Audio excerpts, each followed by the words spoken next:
বন্ধুরা, কিছুক্ষণ আগে 2026 ফুটবল বিশ্বকাপের ড্র শেষ হয়েছে। আজকের ভিডিওতে আমরা এই ড্র অনুষ্ঠান নিয়ে কথা বলবো, কিন্তু ভিডিও শুরুর আগে কিছু বিষয়ে কথা বলতে চাই।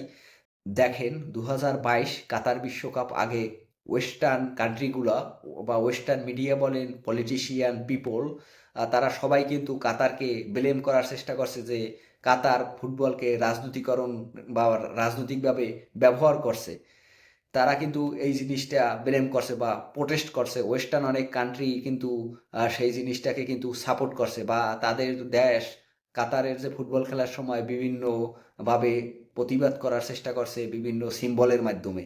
কিন্তু দেখেন, 2026 ফুটবল বিশ্বকাপের যে ড্র অনুষ্ঠান অনুষ্ঠিত হলো যুক্তরাষ্ট্রে, সেখানে কিন্তু আমরা অনুষ্ঠানের শুরুতেই রাজনীতির একটা নগ্ন চিত্র কিন্তু আমরা দেখতে পেয়েছি।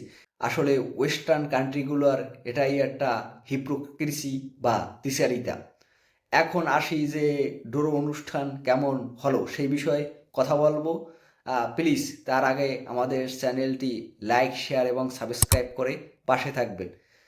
দেখেন, ড্র অনুষ্ঠানে অ্যাজ এ আর্জেন্টিনা ফ্যান আমি তো এক্সাইটেড ছিলাম যে আর্জেন্টিনার গ্রুপে কারা সঙ্গী হিসেবে পড়ে।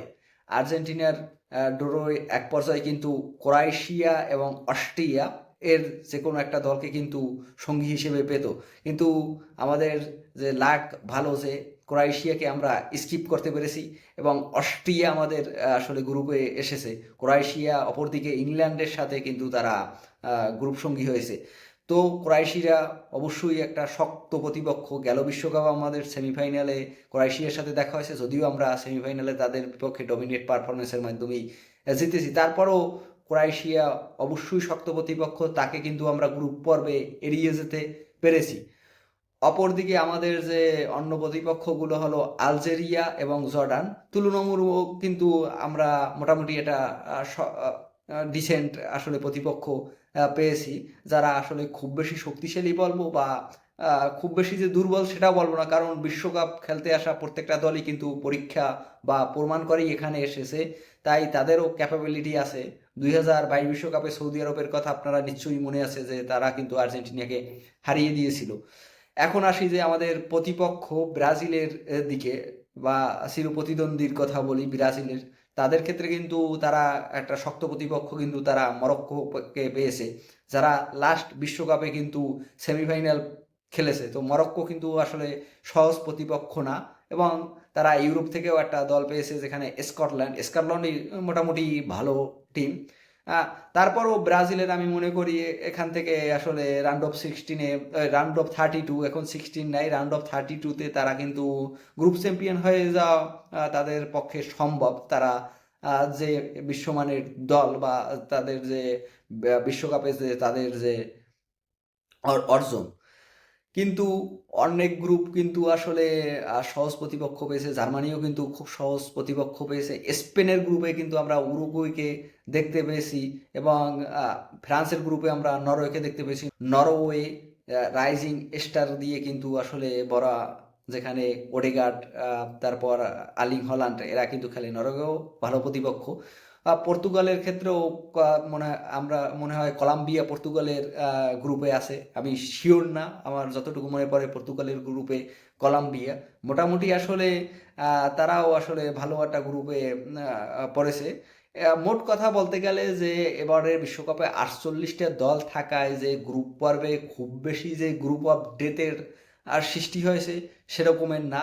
সবাই কিন্তু, বড় দলগুলোর কিন্তু রাউন্ড অফ 32-তে যাওয়া আসলে খুব একটা কঠিন কাজ বলে হবে আমার মনে হয় না।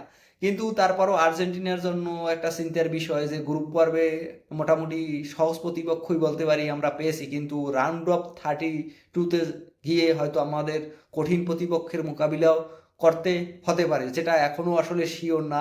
স্পেনের গ্রুপ থেকে আমরা যে স্পেনের দেখা করছি না সেটা শিওর, কিন্তু সেই গ্রুপে উরুগুয়ে আছে। এখন দেখার বিষয় যে আমাদের উরুগুয়ের সাথে দেখা হয় না নাকি অন্য কোনো দলের সাথে দেখা হয়, সেটাই এখন বিষয়। As a Argentina fan group পর্ব নিয়ে আমি আসলেই খুশি এবং আশাবাদী।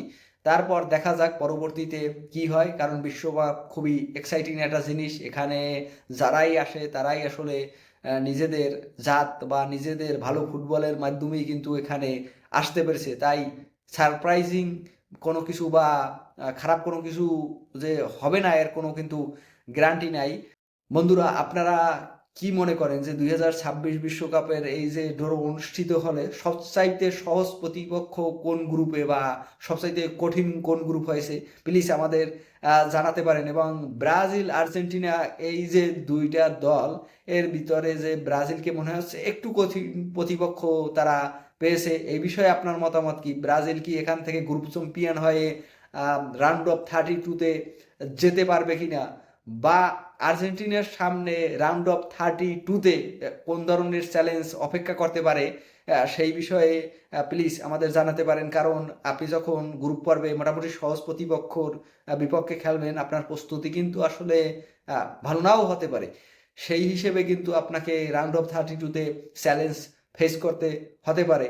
এবং আমি আশাবাদী যে অ্যাজ এ চ্যাম্পিয়ন দল আমরা লাস্ট গেল বিশ্বকাপের আমরা আসলে ভালো করব, এই বিষয়ে আমার আসলে কনফিডেন্স আছে যে আমরা আসলে এই ধরনের চ্যালেঞ্জ মুখিয়ে বা চ্যালেঞ্জ মোকাবিলা করার জন্য প্রস্তুত।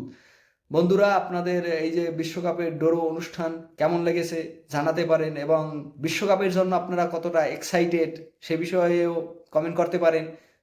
এবং শেষে আবার বলতে চাই যে যদি ভিডিও ভালো লাগে আমাদের চ্যানেলটি সাবস্ক্রাইব করে পাশে থাকবেন। অনেকেই ভিডিও দেখছেন কিন্তু সাবস্ক্রাইব করেন না, প্লিজ সাবস্ক্রাইব করে দিবেন। আজকে এ পর্যন্তই, দেখা হবে নেক্সট ভিডিওতে। ততক্ষণ ভালো থাকুন, সুস্থ থাকুন, আল্লাহ হাফেজ।